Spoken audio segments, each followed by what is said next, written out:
DNT back with another, man. 2014 Camaro. Putting the shifter assembly in. You gotta jack the car. You gotta take it out from the bottom. If it's an automatic, that's the only way you're gonna get to the screws. The screws right here. 410 and 113. That'll hold the shifter in right there. So,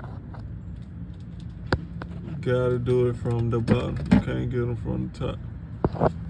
Let me show you the top. And it four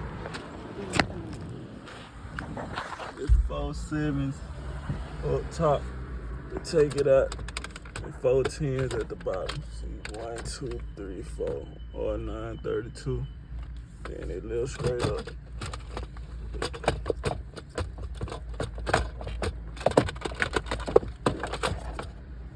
See, that's where